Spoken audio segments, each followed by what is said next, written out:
Well, good morning, everyone. This fall sitting of the legislature will be remembered for all the wrong reasons. In a single session, we watched a government push through bills that stripped teachers of their rights, targeted trans youth, promoted the privatization of public health care, mandated standardized testing for children as young as 5, and gave extraordinary power to themselves as the government. This is not normal. These are not actions of a government listening to Albertans. These were the actions of a government determined to impose its will and to centralize power no matter the cost.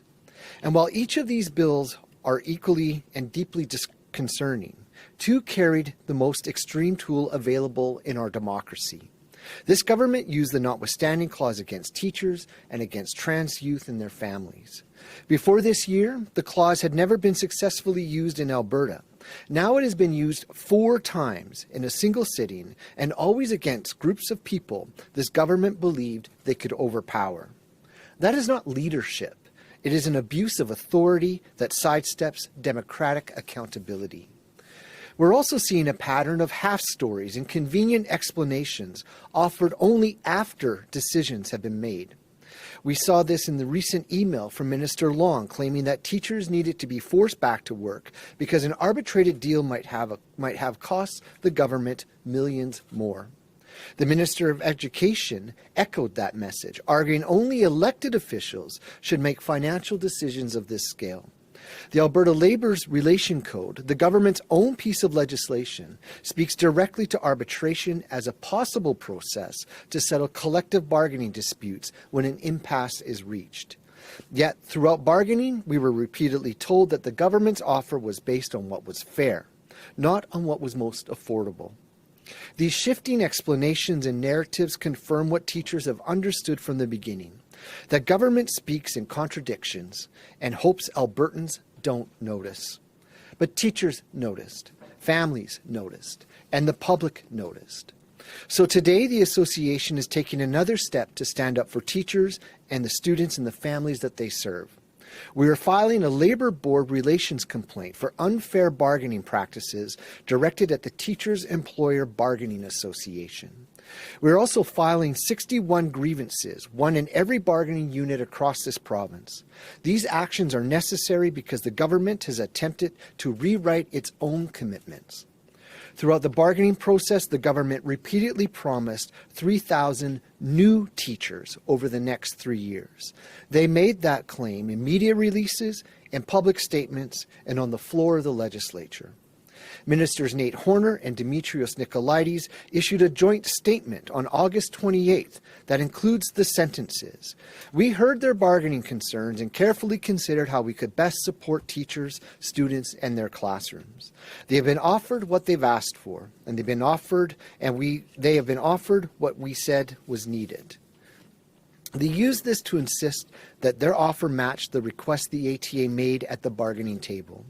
They used it to create an illusion of significant new investment in classrooms. But now, after imposing a legislated contract on teachers, the government insists that the phrase net new, which is how the promise was always phrased, simply meant any increase over the prior year, even if those positions were already funded in Budget 2025. If that was their interpretation, then nothing was new at all. The 3,000 teachers they pointed to during the bargaining were already announced, already budgeted, and already counted in the 2025 budget in February. A full 8 months before the government legislatively imposed an agreement on teachers. It means that the new teachers Albertans were promised will not be there to reduce the overcrowded classrooms that students still find themselves in. In addition to the bait and switch on Alberta teachers and students, this government purposefully and calculated actions have attempted to create a wedge between teachers and their associations. Comments from government officials publicly questioned the ATA's motives and misrepresented our actions during bargaining. These remarks undermined the association's credibility with members and hindered the association's rights to represent its members. This is not simply a misunderstanding. It is a breach of good faith. It is a misrepresentation that affected the decisions made at the bargaining table and the understanding of Albertans. and teachers will not accept that. We are seeking clear and enforceable remedies, including a declaration that the 1,000 full-time equivalent teachers per year must be funded and hired in addition to the commitments made in the February 2025 budget and in subsequent budget years that follow, along with an order compelling the Teachers Employee Bargaining Association to fulfill their commitments this school year. Teachers have always bargained in good faith. We've always been clear about what students need, and we've always stood firm when the government attempts to blur the truth. This government may be comfortable with half stories and shifting explanations. We are not.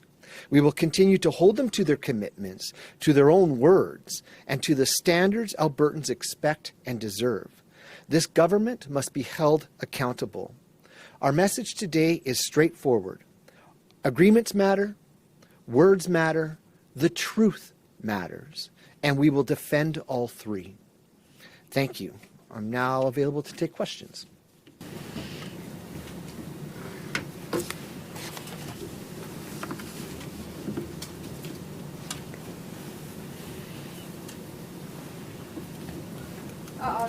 Sure.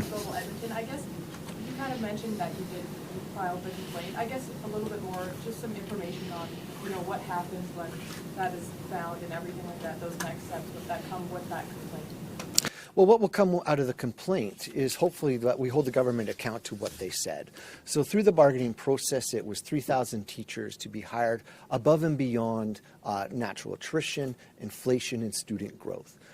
So these 1,000 teachers should be above what government, in the course of doing their job, should already be doing. So if they needed to hire 800 teachers for attrition, they hire 800 teachers plus the 1,000 teachers above that. We're seeking clarity on that because what was told at the bargaining table and then was commented afterwards seem to be two different things, and we need clarity on that. You mentioned that you would seek funding in the upcoming budget, but what are you hoping is a realistic timeline for when these things get done? Well, as soon as possible. I understand that there are processes through the Labour Board complaint and through the courts and how all of that works. But teachers need solutions and concrete help now. They need programming, they need additional teachers, they need EAs in their schools to address the needs of teachers. So the sooner government moves on this or provides funding for school boards so that they can do the hiring, the better off. Nicole Neary, CBC News. Is the complaint specifically on the 3,000 teachers? Is that kind of what you're hoping to address right now, not necessarily the notwithstanding clause? Well, the notwithstanding clause, we've launched a legal challenge on that, the injunction and then the merits case after that. So the complaint that we're filing now is specifically on the language around the 3,000 teachers and the understanding of what was said during bargaining and then afterwards. Connor Hawk, CTV News. Are these complaints enough of a response to what teachers have been through over the last couple of months? Well, I think using the notwithstanding clause by this government is a draconian overreach by them.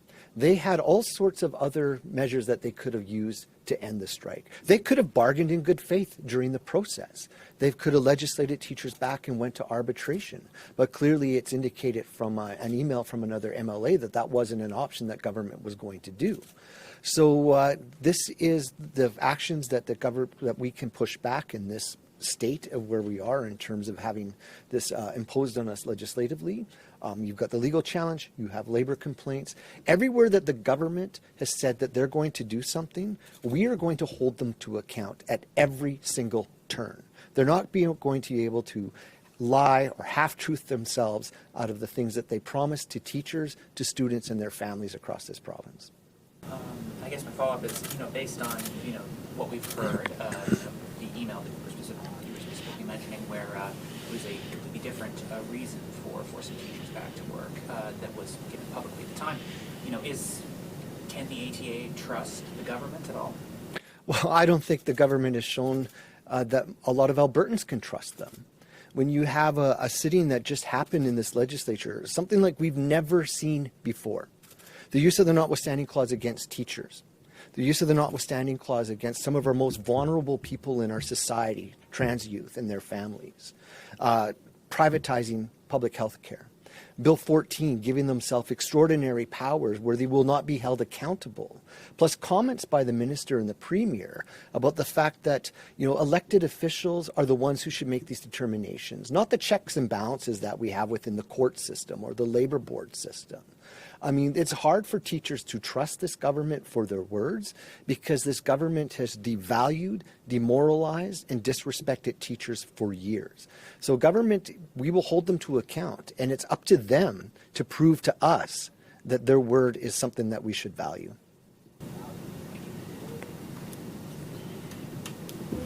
I don't think we have any more questions here in the room today, so we're going to move online. I've got Stephen, please go ahead and unmute yourself. Hi, thank you for doing this. Just wanted to get an update too. I know that some teachers are choosing not to do extracurriculars. I've seen some posts from parents about Christmas concerts not happening this year.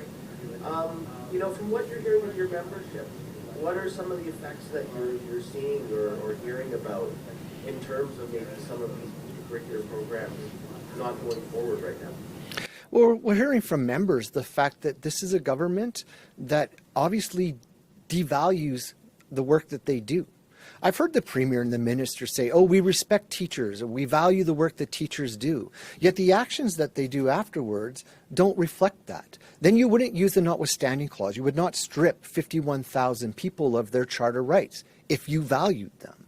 You would not impose curriculum without resources. You would not put into the Education Act K-3 literacy and numeracy screeners that are unpopular that teachers say devalue and demoralize students. You wouldn't do these things. So I'm not surprised of my colleagues who are choosing not to give more to the work that the government doesn't value.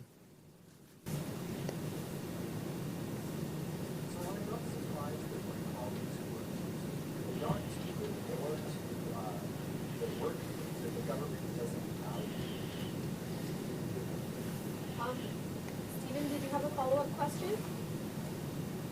I am good right now, thank you. Great. Okay, so I've got Felix next. Please go ahead and unmute yourself, please.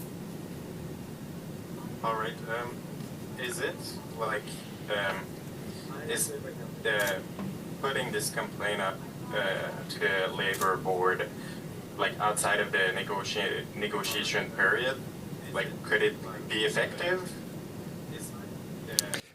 Well, yeah, definitely. We realize that there has been a legislated settlement, but that doesn't preclude us from moving forward with complaints of bargaining at that time.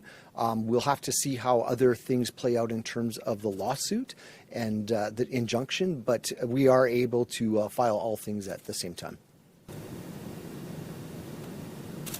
Follow-up would be, do you know if there's enough like teachers getting in university to get their degree to get over to get the 3,000 teacher more the 3,000 more teachers, or are they is the renewing possible? Yeah, well, we know from working with committees that we have within the association that pre-service programs in Alberta graduate at roughly around 1,200 teachers a year. We see a natural attrition of about 1,000 teachers who retire a year, so there will have to be extra work done to attract teachers to this province to ensure that we have capacity at pre-service programs. Government has shown over the last several years that they've underfunded pre-service programs. Pre-service programs, universities across this province could expand their capacity, but they need government to do that funding and to commit to doing that as well. So there's a lot of other factors here that need to be held into place. We also need to have a government that needs to change its tone. They need to show that they truly do respect and value teachers in this province in order to attract them here to work. All right. DLB, you are next. I'll just ask you to please state your name and your outlet. Oh, thanks. Hope you can hear me. It's Dean Bennett with Canadian Press. Go ahead. Jason, I want to come at this another way. You talked off the top about changing messages. And yeah, it seemed that it did change a bit when when the clause was introduced, it was because of kids' health, kids' safety. That's why they were doing it, because the health of children was at stake. And in the last week, another reason has surfaced. It was more about how it would cost too much money to allow this to go forward. So I'm just wondering, how do you feel about that? You and 51,000 other Albertans had your rights taken away, and one of the main reasons was it cost too much. Yeah. Well, that just shows you the value of things. I mean, if you get shifting sands of explanation from the government, it makes people wonder about the validity of the words that are coming out of the government's mouth. So to say that, oh, well, we have to order teachers back because students are being harmed. Irreparable harm, I believe, was the words that the Premier and the Minister used. And then after the fact to say, well, we were worried it was going to cost us too much money to fix the system, when they're the ones who chronically underfunded the system for years. We're the least funded school jurisdiction in all of Canada. That is a choice that is made by this government through its budgeting process, and then they have to fix it. So they don't want to fix the problems that they created in the first time. So they keep changing the story as to why. And we're standing here today to say, not anymore. You need to stand to the things that you committed to through the bargaining process, and we will hold you to account with that. Yeah, what does this say, though, about a government that equates rights to a bottom line figure? What does that say about how it treats its citizens and what this means for future legislation and future labor negotiations? Well, it jeopardizes labor negotiations for all Albertans across this province. And we all need to be concerned about how this government is willing to use the notwithstanding clause in a labor relations process when there's other processes available to labor relations if you find yourselves at an impasse. That's why we have the LRB. What does this say about the government in general? Well, I think you're seeing what Albertans have to say about that. You don't get 20 recall petitions going across this province, including the Premier of this province, without Albertans being upset by the way that this government has treated them this fall. And that expands beyond education. That expands into healthcare, that expands into AISH, that expands into seniors. And we all are saying to the government that this is not acceptable and this is not what Albertans are looking for from this government. Thank you for your question. I've got Catherine next. Please go ahead.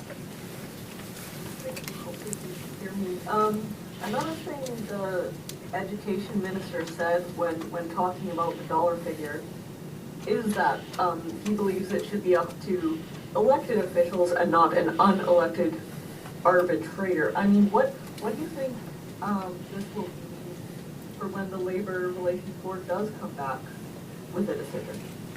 Well, I believe that they'll probably say something along the same lines of that. Well, elected officials should be making these decisions. Well, elected officials got us into this problem to begin with. Elected officials made the decision to chronically underfund public education in this province, even though teachers, parents, and others have been saying that we cannot meet the needs of students in our schools. We have court systems, and we have other systems for checks and balances on government so they don't run rucksaw over everybody in the province, which they have done this last sitting of the legislature. We've had the notwithstanding clause imposed 4 times. We have Bill 14, which gives extraordinary powers to the Minister of Justice.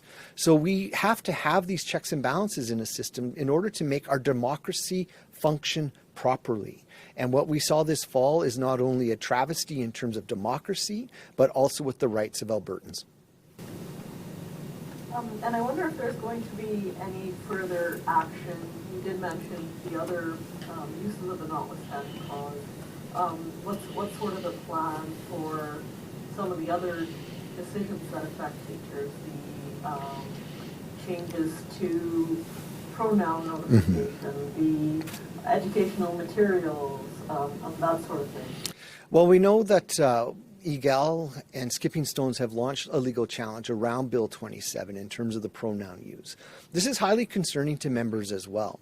They don't want to out students. They want to be able to handle situations that might arise in their schools in a nuanced and balanced way by talking with parents, the schools, and children.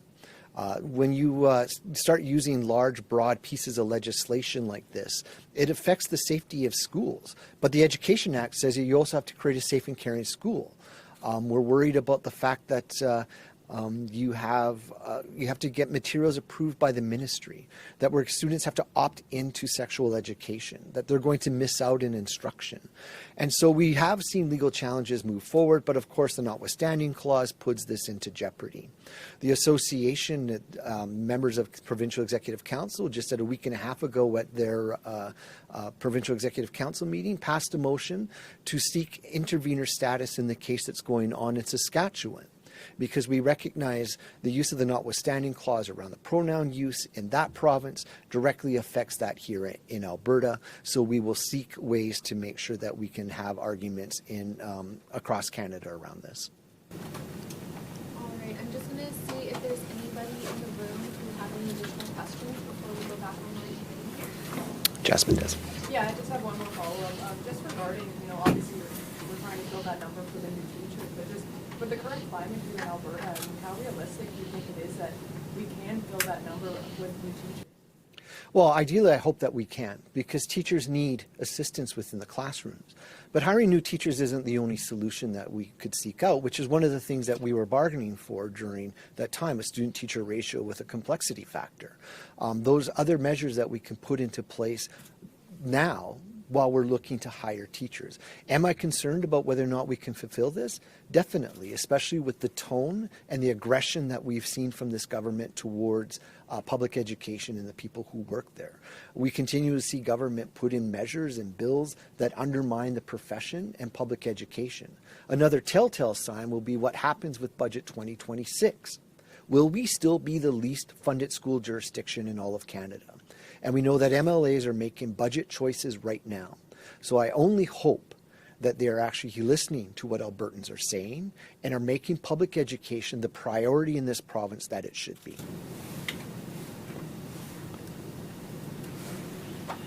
Sorry, I just wanted to confirm. Do you know exactly when you might be able to let us know about a decision that's been made in these complaint cases? Well, we're just filing those today, and so we'll have to see how it works through the process. We know that through the injunction and the legal challenge, we've been working with the case management, with the justice. We'll be seeing the injunction go forward towards court at the beginning of March. So we'll get more answers once we get to that point. Right now, we're in the process of getting materials together to ensure that we can make those arguments at that time. Any other questions here in the room? Okay, I will hand it back over to you here. If you can please go ahead and unmute yourself.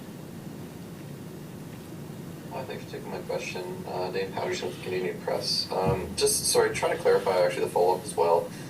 Just as far as the filing, so you've already prepared documents and you're going to file today, or can you just kind of clarify on if this is kind of still in the process of preparing that? No, the LRB complaint and the grievances are filed today.